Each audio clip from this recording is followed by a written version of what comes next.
Alright, I'm gonna try this again. Woke in the middle of the night. It's like 4:15 a.m. now. And, I met Tom Fleming in March of '88, but I figured I'd never meet him again. He seemed, he was helping me try on a pair of shoes at his store. And, I knew who he was, and I figured, who the heck am I? I didn't make the '88 Olympic trials, and I was really upset over that. But I said, what are you going to do? I didn't tell him that. I just went in because I needed a pair of shoes, and somebody said, go to the store in Bloomfield. I was used to going to Rutherford Sports, and I loved Adidas Helsinki's. That was my favorite shoe back then because I had had a leg and knee problems that almost stopped my whole running career in 1984. And they told me I was never going to run again. So here it was, March '88, went in the store. And unbeknownst to me, I didn't know Keith Coughlin, who I had met in February '88, knew Tom Fleming very well. I had no clue. And I met Keith at the end of a race in the snow. It had snowed the day before, and it was very sunny out the next day. And I think it was a Saturday. And it was a 5-miler. And I won. And I chatted with Keith for just a spell. And we had just met. And then here I was a month later in Tom Fleming's running room because Rutherford Sports no longer carried Adidas Helsinki's. I think I bought 17 pairs for them. I think so.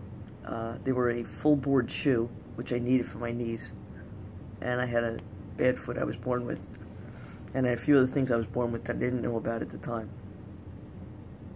And so that challenged my running. So in April of '88, I'm in the Cherry Blossom, and I did better than anybody else expected, I'm sure.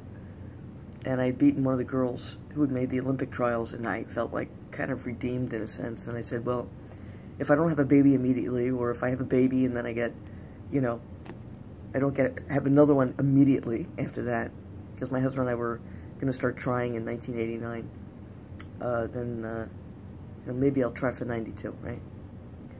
So I was really getting frustrated by the end of '88 because I was trying to avoid having injuries. I had had a lot of injury even in high school, my hamstrings, my ankles and stuff. So, and then my left foot was always messed up. And, I just thought this was part of running, and it is, but it wasn't. It really wasn't. Not completely.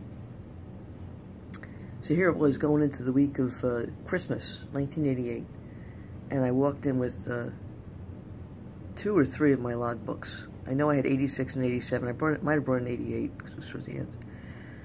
And the thing that brought me into Tom's store when I thought nobody had ever listened to me, nobody had ever coached me. I hadn't been coached in 8 years at that point, or more, actually, from high school on. So I was 26 years old, and I walked in. I don't even think I called him. I think I just walked in. Because in New Jersey Running newspaper,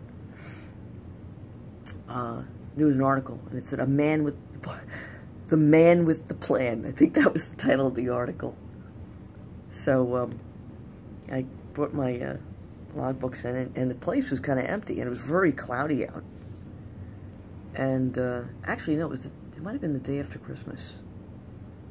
I'm uncertain, but it was Christmas week. Can't believe I'm uncertain. But I remember it was being very cloudy out, and I walked in. It was very quiet in there, and a person came and went. The phone rang, and then it was just Tom and I. And I said, "Hi, I'm Jody-Lynn Reicher, and I don't know if you remember me, but I met you in March of 1988, and you probably don't even know who I am." And he goes, "I know who you are." And I go, I didn't laugh, but I almost did. I looked at her and I said, like, how the heck would you know? I said, that's what I said. I said, how do you know who I am? I mean, come on, really? And he goes, Keith Coughlin. Now, I didn't know Keith Coughlin's name completely, like, it wasn't like, bing, okay.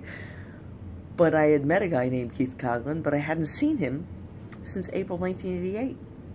So I was like, that guy? What did he ever say to Tom? Okay. No, I thought it was just like runner talk. You know, you meet somebody, you go for a race run, and you know, I always did that. That's how I met people, because I'm kind of introverted, so I don't really want to socialize with anybody. Really, I want to run the other way. Bring me to a party, I'll stand in the corner, give me something to drink, like a cup of coffee or a club soda, or you know, if my husband's driving, give me a glass of wine. So he looks at my logbooks for like I'm in there for 2.5 hours. He looks at my logbook for 2 hours. I couldn't believe it. He's reading them and what? Look at him. He went through 2 years fully. He's asking me little questions, but he's not saying much. And I'm like, sitting there waiting. And he gets done. And I said, so, you know, like, what do you think, you know? And he says, you know who you train like? I said, no, I don't know. He said, Joan Benoit. I said, looked at him. I'm like, get out of here. You know, come on. She's like super famous, man. I mean, I said, I had to drop out of the 88 New York City Marathon. I had the flu. I said, but I wasn't near her. You know, I was running 6 flats for 13 miles, 12, 13 miles, and I was just too sick from the flu. I had to bail. I was running with these 2 Polish girls who ended up coming in the teens. I think they were 14th and 16th, and I met Uda Pipik that day. I actually met her that day, believe it or not. I think she took 15th, but I'm not quite sure. And the 4 of us stuck together, and I brought Uda, and I lined her up behind Greta Waits, and I stood behind Joan Benoit that day. It was 1988. And I don't know if anybody remembers it, but Joan Benoit fell, right? Greta Waits won. And Joan Benoit did finish, you know, but she had come back from having a baby and yada, yada, yada. So I was very depressed about that. You know, I was very bummed out about that. I felt very unsuccessful as a runner. So he gave me a little workout to do on Tuesday, because that was a Saturday that I met him. And he said, call me after you do it.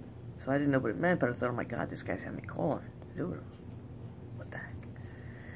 So I got 5 million stories of Tom Fleming stories.